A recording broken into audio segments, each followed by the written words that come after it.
Vamos a situarnos a principios de 2026. Un pequeño estrecho paso de agua, de repente, pone de rodillas a toda la economía mundial. Y no hablamos de un océano, sino de un corredor marítimo que, por primera vez en la historia, se cierra y desata el caos.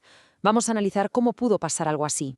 La pregunta es que es impactante, ¿verdad? ¿Cómo es posible que una franja de mar de apenas 34 kilómetros de ancho pueda, literalmente, quebrar la economía mundial? Parece increíble, pero tiene una explicación muy clara.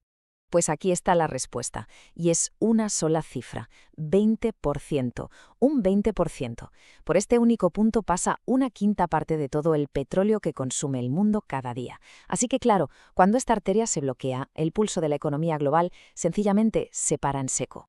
Vale, para entender de verdad la crisis, primero hay que entender por qué este lugar es tan importante. No es un estrecho cualquiera. Estamos hablando del cuello de botella energético más vital del planeta, una auténtica arteria global. A ver, el término técnico que usamos es punto de estrangulamiento o choke point en inglés. Y el nombre lo dice todo, ¿no? Si aprietas aquí, asfixias las cadenas de suministro de todo el mundo. Y el estrecho de Hormuz, bueno, no es solo un ejemplo más, es el más peligroso de todos. Y para que nos hagamos una idea de la magnitud de lo que pasó, hay que echar la vista atrás. Durante milenios, con imperios yendo y viniendo, con guerras de todo tipo en la región, esta puerta, la puerta al Gran Mar, siempre había permanecido abierta. Era una constante, algo que se daba por hecho en el comercio mundial, hasta que llegó 2026. Entonces, ¿qué cambió? ¿Qué fue lo que rompió esa constante histórica? Pues fue una escalada de violencia, rapidísima, que llevó a un escenario que nadie creía posible. Todo estalla el 28 de febrero. Estados Unidos e Israel lanzan un ataque coordinado masivo contra Irán. La respuesta iraní no se hace esperar, es inmediata y es demoledora. No solo responden con misiles, sino que sacan su arma geográfica más potente, cerrar el estrecho de Hormuz. Y en cuestión de días, el flujo de barcos se detiene, cero, un bloqueo total. Imaginen el impacto. El cierre envía una onda de choque, pero instantánea, por toda la economía mundial. La reacción de los mercados fue, de pánico absoluto. Brutal. El mercado de la energía entra directamente en pánico. El precio del barril de Brent se dispara hasta alcanzar un pico de $126. 126.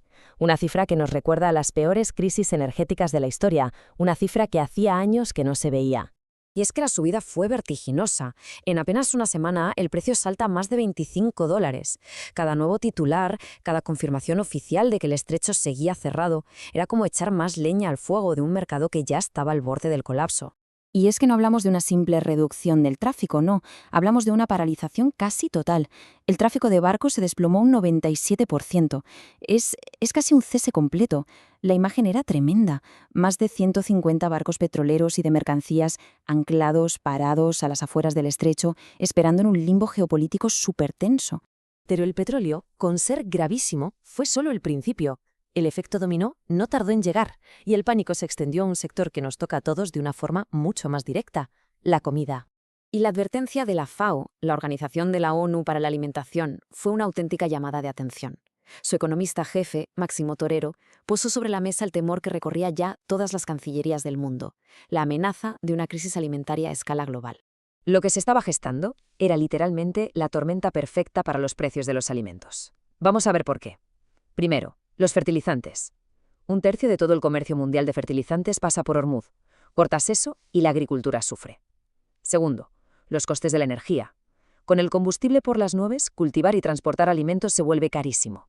Y tercero, el shock general en la cadena de suministro. La propia ONU llegó a comparar el caos con el que vivimos durante la pandemia. Todo esto junto era una bomba de relojería para la inflación de los alimentos, una amenaza directa sobre todo para los países más vulnerables. Bueno, con este panorama, con la economía mundial asomada al abismo, la presión diplomática se volvió asfixiante. Todo el mundo contuvo la respiración, esperando una solución, cualquier solución. Y por fin, en abril, llega un respiro. Se anuncia una tregua y el efecto es inmediato, automático. El estrecho se reabre y el precio del petróleo se desploma más de un 12%, volviendo a caer a los $87 por barril. Fue una señal de alivio masivo para los mercados de todo el mundo. Justo después del anuncio, el entonces presidente de Estados Unidos, Donald Trump, salió a declarar lo que consideraba una victoria diplomática. Afirmó que Irán se había comprometido a no volver a usar el estrecho como arma, una declaración que claramente buscaba calmar la ansiedad global que se había instalado. Pero vamos a ver, ¿se había resuelto la crisis de verdad? La reapertura del estrecho fue, sin duda, crucial, pero la paz que se había alcanzado era, como poco, precaria. Y este es el punto clave de todo el asunto. La tregua no resolvió ninguno de los problemas de fondo. El bloqueo naval de Estados Unidos a Irán seguía ahí. El alto al fuego era solo temporal, frágil, y los daños en las infraestructuras iban a mantener los precios altos durante un tiempo.